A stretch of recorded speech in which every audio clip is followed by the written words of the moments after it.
Hey guys, it's Mr. Stevens. We're about to get started with the first portion of our guided notes. So, um, this unit is all about as you can, this is just kind of a breakdown of what we're going to be talking about, but it says examine the cycling of matter between abiotic and biotic parts of ecosystems to explain the flow of energy and the conservation of matter. So, you might notice a couple things here. So firstly, I have put that little prefix there, A, in red, and then the second part, bio, in green. Um, these prefixes are a way of determining what a word means. Particularly in biology, they are very helpful. So that word there, red, that's in red, A, well, letter, I guess, that's in red, A. Um, that usually that refers to um, like something that is the opposite or that is not true of whatever comes after it. So in this case, it says abiotic. So that means that is not biotic. So what does bio mean? That one's pretty simple. Um, biology, for example, the bio section means life, so living things. And that's why it's in green, because when you think of something that's living, you might think of, like a forest or grass or trees. Green's just a color that I always associated with like life and living things. So that's why it's green. And so that second word there, biotic, that refers to something that is alive, whereas abiotic is the opposite of something living, so that would mean that it is non-living. So we'll get into that in just a few moments, but I just wanted to give you that little short breakdown for the prefixes real quick. So let's move forward. So these are our goals for this unit, for the slideshow in this unit. So, when we complete this unit, we will be able to explain the processes of how living things gain energy from food via chemical reactions. So, see, I've also included living as green because that relates to biotic and biology because that is the study of living things or the study of life. So, our second goal, we will be able to identify abiotic and biotic factors. So we'll get to that really soon. So our last goal here is we will also be able to scientifically explain how matter is conserved and converted through an ecosystem's living and non-living members. For ecosystems to function and be healthy, it requires um, effort and unison from all members, whether there's, a deer and the trees and the grass to the non-living things like rocks or water or the sun. Because if we didn't have those things, a lot of organisms would not be able to survive as well as they do. They're all reliant on one another, and that's kind of the big picture for this first little section here. So this is a short video I found. It's from The Lion King. It's, one of, personal favorite movies. And the speech in the beginning kind of gives a really relatable message for what we're going to start covering here. I won't play it during the slideshow here, but you guys can pause this video and go to the notes and just watch that real quick. It's pretty good. It's got the message is pretty clear about, how all living things are united in a way, the circle of life, if you want to use that phrase. Um, the plants, they provide stuff for the gazelles feed the lions, and when the lions die, the their bodies return to the earth and they provide nutrients for the plant life, and the cycle just continues anew. And that's kind of the whole message of that speech. But I like that movie and I thought it fitted very well, so I wanted to include it for you guys too. So, what is an ecosystem?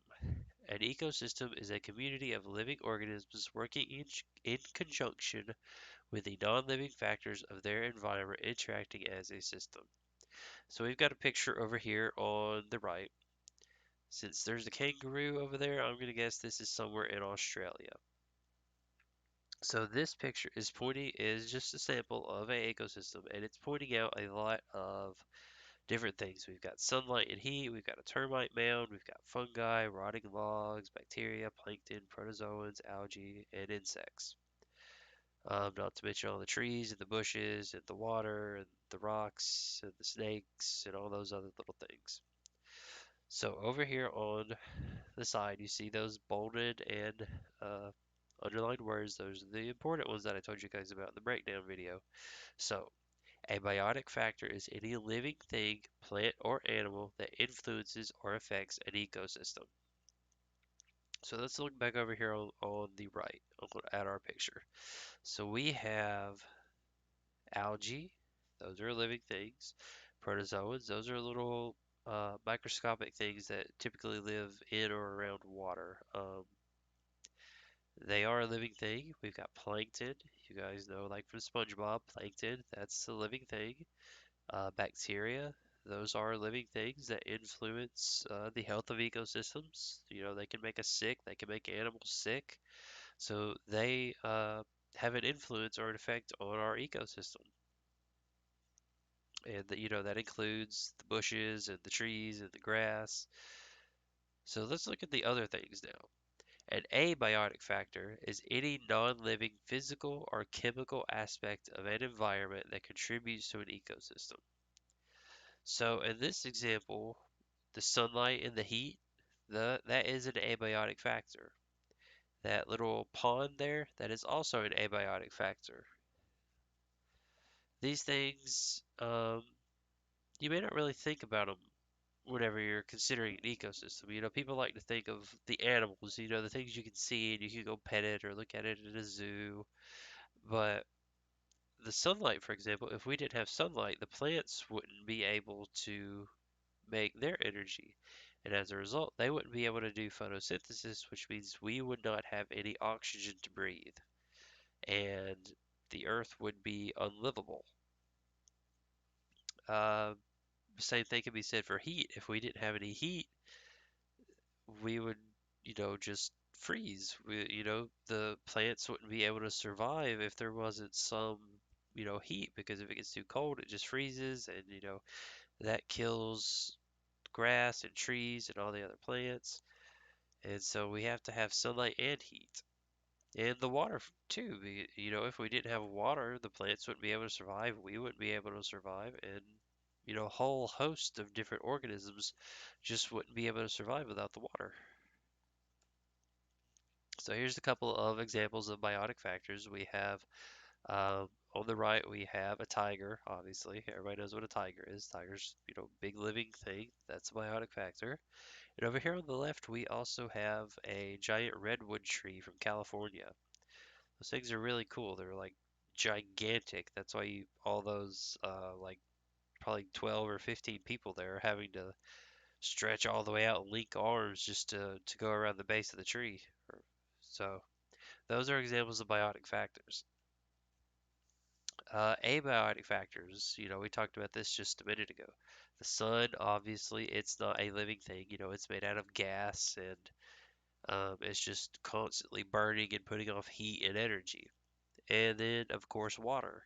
Water's not a living thing, but it's required for all living things, just like the sun. So these are two big ones that you would probably see again in the future. That, if we asked a question about abiotic factors.